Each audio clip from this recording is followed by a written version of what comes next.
sois le centre, sois ma lumière, sois ma source, Jésus. Jésus, sois le centre, sois mon espoir, sois mon chant, Jésus. Sois le feu dans mon cœur, sois le vent dans mes voiles, sois la raison de ma vie, Jésus, Jésus. Jésus, sois ma vision, sois mon chemin, sois mon guide, Jésus. Voilà, comme nos voix sont maintenant bien réchauffées, on va vous le rechanter. Jésus, sois le centre, sois ma lumière, sois ma source, Jésus. Jésus, sois le centre, sois mon espoir, sois mon chant, Jésus. Sois le feu dans mon cœur, sois le vent dans mes voiles, sois la raison de ma vie, Jésus, Jésus.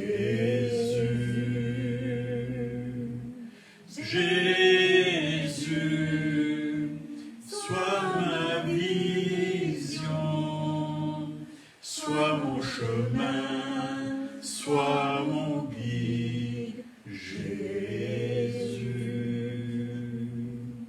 Amen. Est-ce qu'il est votre tout? On a besoin de lui chaque jour, chaque jour. Et c'est vrai, je me réjouis en l'Éternel. Et c'est vrai que nous devons toujours regarder à Jésus. Et dans la parole de Dieu, on doit découvrir le Christ de la Genèse jusqu'à Apocalypse. Il nous est parlé de Jésus et il est le centre de la parole de Dieu. D'ailleurs, il est lui-même la parole de Dieu faite chair. Il est là, il est au milieu de nous, mais il est aussi en nous. Et nous devons l'écouter. Il nous parle chaque jour par sa parole, par son esprit. Et c'est vrai qu'on pourrait dire toutes sortes de choses. Hein. Et j'ai pris un verset dans Luc 24, versets 25 à 27. Alors Jésus leur dit, ô hommes, sans intelligence, et dont le cœur est lent à croire, tout ce qu'ont dit les prophètes, ne fallait-il pas que le Christ souffrit ces choses et qu'il entrât dans sa gloire?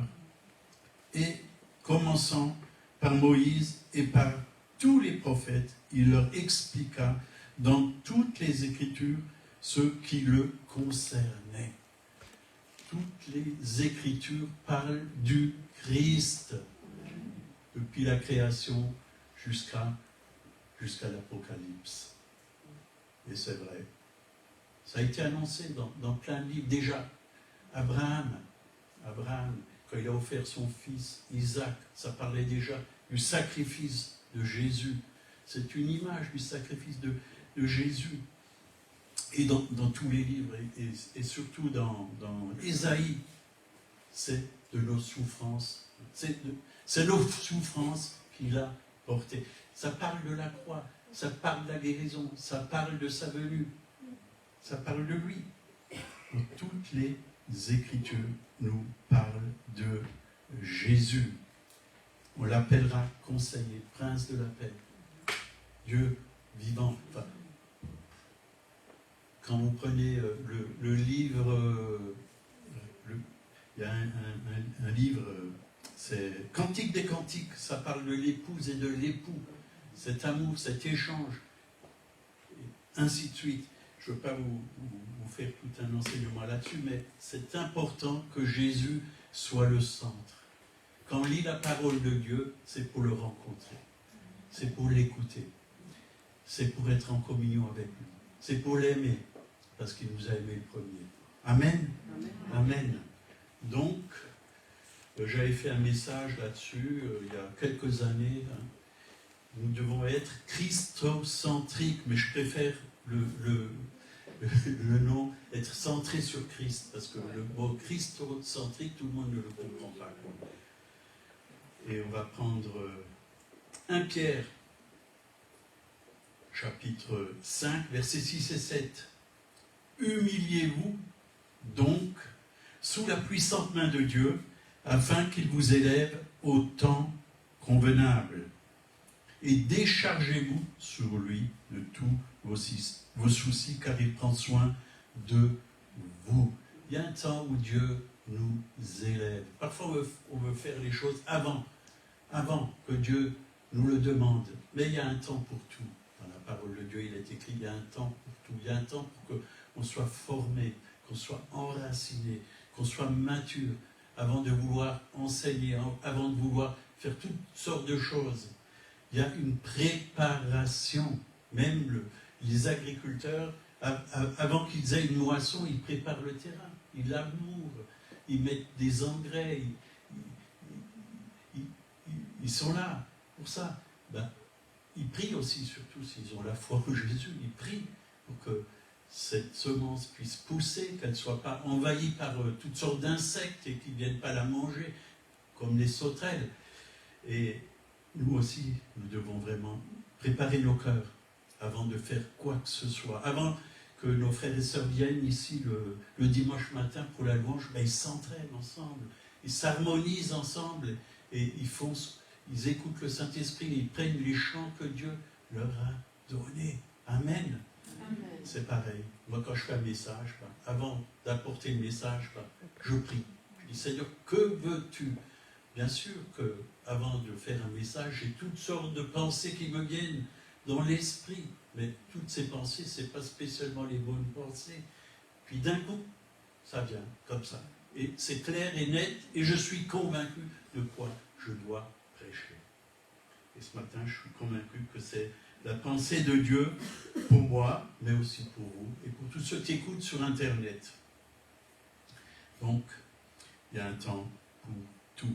Et c'est bon de se décharger sur lui de tous nos soucis, car il prend soin de nous.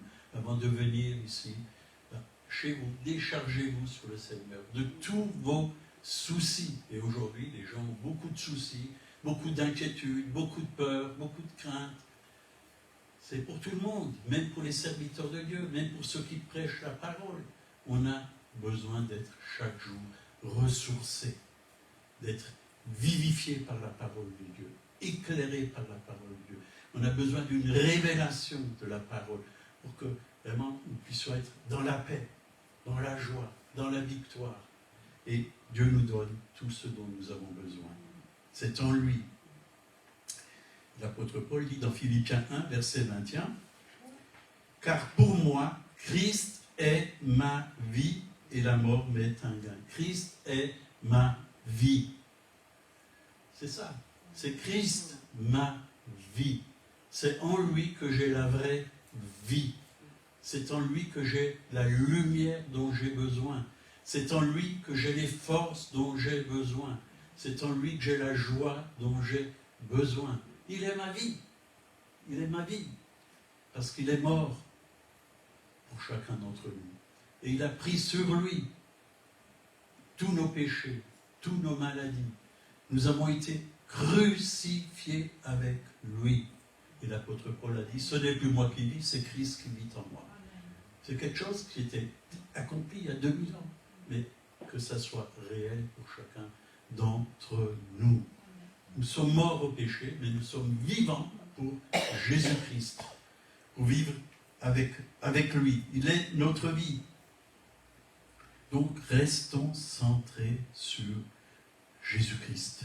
Colossiens 1, 15 à 17. Il est l'image du Dieu invisible, le premier-né de toute la création, car en lui, tout a été créé dans les cieux et sur la terre. Ce qui est visible et invisible, trône, souveraineté, principauté, pouvoir, tout a été créé par lui et pour lui. Voilà pourquoi vous avez été créés, par lui et pour lui. Donc, je ne m'appartiens plus à moi-même, je lui appartiens. Esprit, âme et corps, totalement. Christ est ma vie, a dit l'apôtre Paul. Est-ce qu'il est votre vie? Est-ce qu'il est votre vie? Ah, j'aime bien entendre tous ces amens-là. Gloire à Dieu, ça m'encourage. Ça m'encourage. Donc, Jésus-Christ est le centre de tout. De tout. Et c'est vrai ce qui est le plus précieux, en fin de compte. Moi, quand je regarde la croix, c'est vraiment le centre de l'évangile. Le centre de la bonne nouvelle. Parce que sans la croix, il n'y a pas de salut. La croix, c'est la communion avec Dieu, hein, et aussi horizontale avec les hommes. On est réconcilié avec Dieu, mais aussi avec les hommes, avec nos frères et sœurs, et même nos ennemis. Jésus a dit, aimez vos ennemis. Ne rendez pas le mal pour le mal, mais quand on nous fait du mal, faites-leur du bien, il a dit. Et ça, sans Jésus, on ne peut pas le faire. Moi, avant, si on me faisait du mal, fallait pas se frotter à moi, parce que je tapais dessus. Mais, gloire à Dieu, Dieu transforme nos vies, Dieu transforme nos caractères, Dieu met son image en nous. Et son image, c'est une image d'amour, de bonté, de douceur, de tendresse, de pardon. On pardonne quand on nous fait du mal, on pardonne. Jean 16, versets 13 à 15.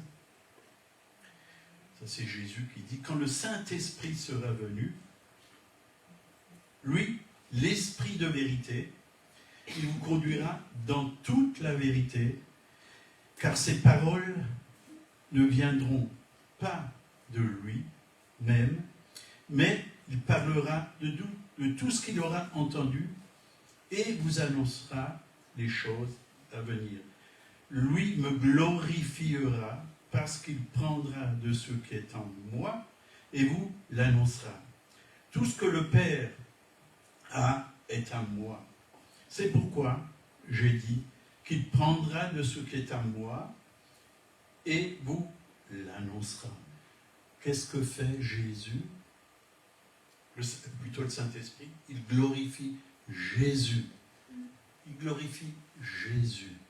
Le Saint-Esprit, quand il est là, quand il est dans nos vies, il glorifie Jésus. Et comment peut-on glorifier Jésus? Par exemple, on prie pour un malade, le malade est guéri. Gloire à Dieu. Gloire à Dieu. Dieu est glorifié. Jésus est glorifié, parce que Jésus est aussi Dieu, comme le Père. Il glorifie Jésus. Et quand on apporte la parole, on doit glorifier, pas un homme, on l'a entendu ce matin, mais Dieu. Dieu. C'est pas parce qu'un homme parle bien qu'il doit être glorifié, c'est Dieu qui doit être glorifié. À lui seul soit la gloire, dit la parole de Dieu. Dieu doit être élevé, glorifié. L'homme, il est changeant. Un jour il va bien, l'autre jour il peut aller mal. Un jour il est dans la victoire, l'autre jour il est dans la défaite. Combien de fois j'ai vu des hommes de Dieu qui marchaient vraiment dans la lumière et qui ont fait des miracles, qui ont gagné des âmes, qui ont emmené beaucoup de personnes à Christ, qui ont chassé des démons. Et puis, après je les ai revus, c'était le contraire. Ils étaient dans la défaite, ils étaient tristes, ils ont péché contre Dieu. L'homme, c'est l'homme, mais Dieu, c'est Dieu. Et lui, il est fidèle. Il est toujours fidèle. Il est bon. On peut lui faire confiance. Il ne m'a jamais déçu. Les hommes m'ont déçu, mais Jésus ne m'a jamais déçu. Quand je suis tombé, il m'a tendu la main, il m'a relevé. Alléluia.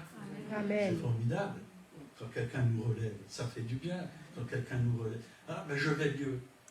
La paix revient, la joie revient, la bonté de Dieu se manifeste dans ma vie. L'amour, je peux de nouveau aimer, je peux de nouveau pardonner. Toutes ces pensées négatives, il les enlève. On peut lui faire confiance. Le juste tombe combien de fois? 7 fois. 7 fois. Dieu le relève. Relève. C'est pas parce que vous êtes juste que vous n'allez jamais tomber. On a besoin qu'il nous tende la main. Bien souvent. Même Pierre, qui a renié Jésus. Quand le coq chantera, au chant du coq, il a renié le Seigneur Jésus. Pourtant, il a eu des promesses de Jésus, mais le Seigneur a prié pour lui, afin que sa foi ne défaillisse point. Amen. Donc le Saint-Esprit glorifie Jésus. Il prend la pensée de Christ et nous la communique. Il prend la foi de Christ et nous la communique. Il prend la bonté de Christ et nous la communique. Nous avons tout pleinement en lui. Tout pleinement en lui. Et parfois, on va chercher ailleurs. Ça ne sert à rien. Je peux vous le dire, ça ne sert à rien. Il faut venir à lui. Il a tout dans sa main. Et il nous donne tout ce dont nous avons besoin. Il est le bon berger. L'Éternel est mon berger. Je ne manquerai de rien. De rien. Et je peux vous dire, le mot rien, chez moi, il a été souligné. Je ne manquerai de rien. Rien, c'est rien. J'ai tout pleinement en lui. Tout ce dont j'ai besoin est en lui. Il suffit de mettre notre foi en action. Et vous allez voir des miracles. Moi, c'est comme ça que j'ai commencé ma vie de mariage. J'avais rien. Rien. Là c'était vide. Là, c'était vide. Là, c'était vide. Je n'avais même pas de travail. Rien. Je n'avais pas d'appartement. Rien. Je ne savais pas où j'allais dormir. J'avais rien. Je voulais acheter une voiture. Le banquier a dit non. Vous n'avez rien. Vous n'avez pas de travail. Vous n'avez pas d'appartement. Je revenais de l'école biblique. Mais Dieu m'a donné tout. Tout. Le même jour, j'ai eu un appartement meublé. Le même jour, je suis retourné au garage. Il est allé voir le banquier. Je lui ai dit j'ai trouvé un travail. Même le peintre qui m'a embauché, il a dit je n'embauche pas. Quand je lui ai donné mon témoignage, j'ai dit je vous prends. Et j'ai eu le même jour travail, voiture, appartement. J'ai tout eu. Parce que Dieu est le Dieu des miracles. Je savais qu'il n'allait pas me laisser dans la rue. J'étais assez dans la rue quand j'étais hippie. Non, ma vie a été transformée. Et puis quand on s'est marié, j'avais rien. Je n'avais pas de meubles, je n'avais pas d'appartement. J'ai fait les vendanges chez les parents Monique. Et à côté, il y avait un appartement qui était vide. Il y avait juste un répondeur automatique. Donc, chaque semaine, un vétérinaire venait relever des messages pour aller soigner dans la vallée de Münster les bêtes, les vaches. Il prenait les nouvelles et je suis allé voir le monsieur à côté, qui avait cet appart. Il m'a dit, ça fait 13 ans que l'appartement, il y a un répondeur automatique. Il est habité par un répondeur automatique. Et j'ai dit au Seigneur, Seigneur, je vaux quand même mieux, plus qu'un répondeur automatique. J'ai tourné autour et j'ai dit, au nom de Jésus, maintenant je purifie cet appartement. Je le prends par la foi.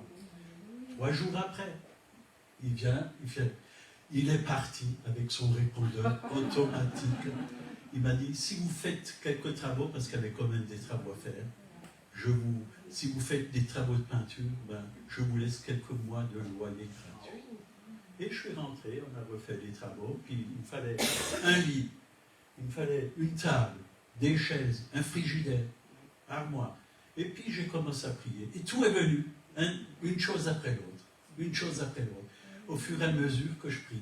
Et puis ma belle-mère, qui était là, qui voulait plus, parce que comme j'étais fiancé avec Monique, elle voulait plus de moi. Elle ne voulait plus de moi. Et elle a dit, oui, de toute façon, tu n'as pas de travail, tu n'as rien. Puis j'ai prié, Seigneur, qu'est-ce que je dois faire? Maintenant, il faut un travail, parce qu'avant, j'ai travaillé à Guebwiller, j'ai déménagé, après les vendanges, ici à Ingersheim. Je dis, qu'est-ce que je dois faire? Je suis allé voir quelques peintres de la région. Ils m'ont dit, non, on n'embauche pas, on n'embauche pas, on n'embauche pas. Je dis, bah, Seigneur, que veux-tu que je fasse? Puis, il y a une pensée qui est venue du Saint-Esprit. Commence à ton compte. Oh, je suis allé dire ça à l'église. Ils m'ont dit, mais ça ne va pas, non? On est dans des temps difficiles. Plus personne n'embauche. Et toi, tu commences à tout. Les anciens de l'église, même le pasteur, il dit, il ne faut donc pas faire ça, tu vas faire faillite. Non, mais j'avais la conviction. Puis qu'est-ce qui s'est passé? Je sors, ma belle-mère passe, enfin ma future belle-mère, elle fait, j'ai une pensée. Et si tu commençais à ton compte? Vous voyez que Dieu utilisait belle-mère. Il met même sa pensée en eux. Et c'est ce que j'ai fait. Et c'était le mois de mai où je me suis marié, et au mois de juin, 1er juillet, j'ai ouvert mon entreprise. J'avais rien, quelques pinceaux, une voiture, toujours la même que j'ai eue. Et puis, voilà, j'ai prié, Seigneur, j'ai besoin de chantier. J'ai mis une annonce dans le PAC, dans le temps c'était le PAC, la journal qui était distribuée. Voilà, Paul Barbarino, artisan, cherche client pour faire des travaux de peinture. Puis j'ai eu des coups de fil et j'ai eu du travail et ça n'a pas arrêté. Quoi. Voilà, bon, ça c'est mon témoignage. On va revenir à la parole de Dieu. C'était pas prévu, hein, mais ce témoignage, mais comme le Saint-Esprit me donne de le dire. Hein. Donc, nous devons être entièrement centrés sur Christ. Il doit être le centre de notre vie, de notre Église, du but, du début à la fin, de notre famille. Tout doit tourner autour de Jésus. Pas du prédicateur, pas des frères et sœurs. Ah, celui-là il est bon, celui-là il est moins bon, ici et ça. Il faut enlever toutes ces pensées de nos vies. Le meilleur, il est en nous, il est au milieu de nous, c'est Jésus. Et c'est lui qui doit être élevé et glorifié. Nos frères et sœurs, on doit les aimer. Si nous font quelque chose qui n'est pas très bon, très juste, nous devons pardonner. Dieu nous demande de pardonner. Donc 1 Corinthiens 2, verset 2, « Car je n'ai pas jugé bon de savoir autre chose parmi vous, sinon Jésus-Christ et Jésus-Christ crucifié. » Voyez, ça c'est le message que nous devons vivre déjà et apporter autour de nous. Jésus sans la croix, les gens ne peuvent pas être sauvés, ne peuvent pas devenir des disciples. Il faut passer par la croix, bien sûr, mais aussi par le baptême des eaux et l'obéissance, obéir à la parole de Dieu, se soumettre au Seigneur, mais aussi dans la parole de Dieu, il est écrit « Soumettez-vous les uns les autres », parce que Dieu parle, même au travers des enfants, des petits-enfants, parce qu'ils sont simples et ils parlent au travers d'eux. Combien de fois des enfants m'ont parlé et c'était vraiment la voix de Dieu. Parce qu'ils écoutent, les enfants, le Saint-Esprit, ils entendent la voix de Dieu. Et ça, c'est beau. Donc, notre vie doit être centrée sur le Christ et même sur le Christ crucifié. Il y a un chant qui dit « À la croix, viens et vois ». Surtout dans les assemblées de Pentecôte, on chante ce chant « Viens et vois ». Et qu'est-ce que tu vois à la croix? La croix, Dieu a tant aimé le monde qu'il a donné son Fils unique. L'amour de Dieu est manifesté à la croix. Pour toi, pour moi.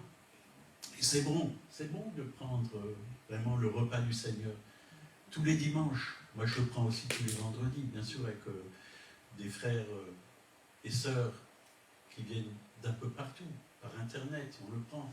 Et ça fait du bien aussi. C'est important. On prie ensemble, on écoute la parole. Il y a plein de moyens. On peut le faire en famille. Si vous êtes parents, vous pouvez le faire avec vos enfants aussi. Il ne faut pas limiter Dieu. L'amour de Dieu, le salut en Jésus-Christ, le prix payé, c'est cela qu'on voit à la croix, le pardon, la guérison, la délivrance.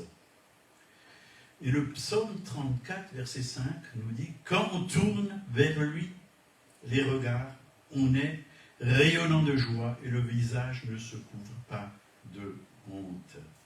Amen. Si vous voulez pas avoir honte, tournez vos regards vers le Seigneur. La honte va partir.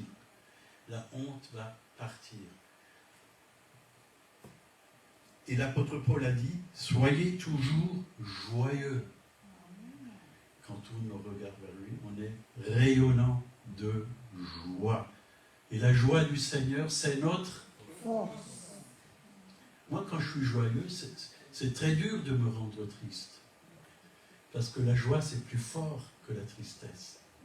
Plus fort que beaucoup de choses. Plus fort qu'une parole négative qu'on vient me dire, qu'on vient souffler dans mes oreilles. C'est plus fort. Soyez toujours joyeux. Pour rester toujours joyeux, pour rayonner de joie, nous devons fixer nos regards sur Jésus. Jésus, c'est simple à faire. Vous voyez, simplement, il faut le mettre en pratique. Il faut le mettre en pratique. Dieu ne nous demande pas des choses compliquées. C'est nous qui nous compliquons la vie. Comment je vais faire? Comment je vais y arriver? Je ne m'en sortirai jamais. Toutes ces paroles, il faut les déposer. Moi, j'avais des chantiers, je peux vous dire, et je me disais, mais comment je vais faire, Seigneur? Donne-moi ta pensée. Donne-moi ton intelligence. Donne-moi la sagesse pour que je puisse mettre les bons matériaux, pour que je puisse faire comme il faut ce chantier. Ce n'est pas toujours facile, il faut monter parfois très haut, il faut des échelles, il faut monter des échafaudages. Il y a des endroits qui sont durs à atteindre. Mais toujours Dieu m'a donné la sagesse et l'intelligence. Et je suis arrivé, grâce à Dieu. Grâce à Dieu. 1 Pierre 2, versets 4 à 8. Approchez-vous de lui, pierre vivante, rejetée par les hommes, mais choisie et précieuse devant Dieu. Choisie et précieuse devant Dieu. Bon, je n'ai pas lu tout le verset, mais c'est bon, c'est ce que je voulais dire. Approchons-nous de lui. Nous sommes des pierres vivantes. Peut-être que les gens nous rejettent, les hommes nous rejettent, mais Dieu nous a choisis. On a du prix à ses yeux. On a du prix. Éphésiens 2, 20. Vous avez été édifiés sur le fondement des apôtres et des prophètes, Jésus-Christ lui-même étant la pierre de l'angle. Donc Jésus est le fondement. Il est la parole de Dieu. Et on bâtit sur lui, pas sur une religion. La religion, elle ajoute plein de choses, ou elle enlève plein de choses à la parole de Dieu. Mais nous devons prendre la parole de Dieu telle qu'elle est. Ne rien retirer. La prendre telle qu'elle est. On ne construit pas sur un homme, on construit sur le Seigneur Jésus. Galates 6, verset 14. Quant à moi, certes, non, je me glorifierai de rien d'autre que de la croix de notre Seigneur Jésus-Christ, par qui le monde est crucifié pour moi, et comme je le suis pour le monde. L'apôtre Paul, voyez, le monde est crucifié pour moi, comme je le suis pour le monde. Il ne laissait pas rentrer le monde dans son cœur. Les pensées du monde dans son cœur. Il savait qu'il avait Christ en lui. C'était quelque chose de bien plus grand, de bien meilleur, de bien plus sage. Donc, ne soyons pas un chrétien ou une chrétienne excentrique, c'est-à-dire qu'on regarde qu'à nous, moi, mon nombril, il est beau mon nombril, il n'y a que moi, il faut qu'on me voie. Non, il faut qu'on voie Christ, pas moi. Moi, je ne peux rien faire sans lui. Sans lui, je suis même perdu. Je suis perdu. On a besoin de lui. C'est lui qu'on doit voir. On a été créé à son image pour que, au travers de nous, les gens puissent voir Christ, l'amour de Christ manifesté, la bonté de Christ manifestée. Hébreux 12, verset 2, les yeux fixés sur Jésus, qui est l'auteur de la foi et qui l'amène à la perfection. Donc, quand on fixe nos yeux sur Jésus,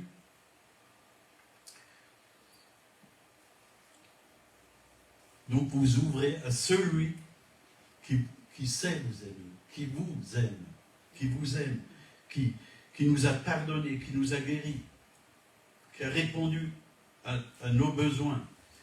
Il est toujours le prince de la paix, le bon berger qui prend soin de ses brebis. Il est la source de notre vie, l'auteur de notre foi. Il l'apportera, il l'amènera à la perfection. Parce que quand Jésus est ressuscité d'entre les morts, sa foi est devenue notre foi. L'apôtre Paul l'a bien compris. Si je vis dans ma chair, je vis par la foi qui est en Jésus-Christ. La foi de Christ en nous, elle est parfaite. Elle est parfaite. Et si elle n'est pas parfaite, il va l'emmener à la perfection. Ma foi, parfois on a la foi dans toutes sortes de choses, mais notre foi doit être en Christ. Il nous donne sa foi, comme il nous donne sa joie. La foi vient par le Saint-Esprit. La joie nous vient par le Saint-Esprit. L'amour du Père a été déversé dans nos cœurs par le Saint-Esprit. Et quand on utilise la foi de Jésus, ça marche, ça fonctionne. Ayez la foi, en grec, de Dieu, dit la parole. Ayez la foi de Dieu. Alors tu diras à cette montagne, transporte-toi d'ici et jette-toi dans la mer. Ça fonctionne. On n'a pas besoin d'une grande ou une petite foi, mais même si tu as une foi comme un grain de sénévé, tu peux déplacer la montagne. Donc fixez nos regards sur lui afin que vous puissiez saisir la victoire qu'il vous a préparée. On est déjà plus que vainqueurs, mais il y a des batailles encore qui sont devant nous, que nous devons gagner, et il va nous donner la foi pour vaincre face à l'ennemi, face aux problèmes, afin que nous ne baissons pas les mains, mais que nous les gardons bien hautes vers lui. Comme Moïse, il a levé les mains, et quand il levait les mains, il était soutenu bien sûr par des frères, Aaron et Hugues. Quand nous levons les mains, voilà, on est dans la victoire. Quand nous les baissons, c'est l'ennemi qui est dans la victoire. Il y a les mauvaises pensées qui viennent, les difficultés, on ne sait plus comment s'en sortir. Mais gardons les mains levées. Amen. Amen. Jean 14, verset 5 à 11. Donc, je ne vais pas lire tout ce qu'il a dit, mais je vais lire l'essentiel. Jésus est le chemin, la vérité et la vie. Nul ne vient au Père que par moi. Donc, si on veut connaître le Père, il faut passer par Jésus. Jésus nous a ouvert le chemin. Il est le chemin qui nous emmène au Père. Bien souvent, je vois sur des voitures, il est marqué « Jésus, le chemin et la vie ». Non, Jésus, le chemin, la vérité et la vie. Mais il y a le reste. Ce chemin, il mène au Père. Connaître le cœur du Père. Ça, c'est la chose qui est très importante. Quand on connaît le cœur du Père, on sait vraiment qu'on est aimé. On sait vraiment que le Père, vraiment, manifeste son amour et guérit nos blessures à l'intérieur de nous. Et que nous-mêmes, on reçoit le cœur du Père pour aimer comme le Père nous a aimés. Aimer ceux qui n'ont pas de Père, ceux qui sont orphelins, qui se sentent seuls. Et quand on connaît cet amour du Père, dans le cœur du Père, il y a tout ce dont nous avons besoin. Il y a tout ce dont nous avons besoin. Jésus est sorti du cœur du Père. Il est venu sur la terre pour nous emmener la vie, la vérité, enlever les mensonges de nos vies. Il est le chemin, la vérité et la vie. Il est venu enlever tous les mensonges. Colossiens 1, verset 15. Il est l'image du Dieu invisible. Je crois que j'ai sauté une page. C'est pas grave. Il est l'image du Dieu invisible. Si tu veux voir le Père, regarde à Jésus. Il est l'image parfaite de Dieu. Il est uni à Dieu le Père. Philippe qui a dit, Seigneur, montre-nous le Père, et cela nous suffit, ou me suffit. Il a dit, ça fait si longtemps que je suis avec vous, et vous ne m'avez point connu. Le Père vivait par le Saint-Esprit, en Jésus, en Jésus. Si vous aimez Dieu, la parole de Dieu, le Père, le Fils et le Saint-Esprit vont venir habiter en vous par l'Esprit Saint. L'Esprit du Père va venir. Abba, Papa, il vient. Abba est avec nous. Abba est en nous. Le Père est en nous. L'amour du Père est en nous. La vie du Père est en nous. Comme elle a été en Jésus. Voilà, on va finir. On va finir. Il y avait juste quelque chose que je voulais encore lire. Ah ben voilà. C'est quand Pierre a marché sur l'eau. C'est dans Matthieu 14, versets 22 à 32. Donc Pierre a vu Jésus marcher sur l'eau, hein, et il a dit à Jésus, si c'est toi, que je puisse venir vers toi. Et qu'est-ce qui s'est passé? Jésus, il lui a dit, viens. Il a entendu la voix de Jésus et il est allé sur la parole de Jésus. Il a marché sur l'eau. Sur l'eau. Mais quand il a arrêté de fixer ses regards sur Jésus, il a commencé à couler parce qu'il a vu la tempête, il a vu le vent, il a commencé à s'enfoncer. Et ça peut nous arriver aussi. Mais Jésus lui a tendu la main et il l'a sauvé, il a relevé Pierre. C'est ce que Dieu veut faire pour chacun d'entre nous. Nous relever.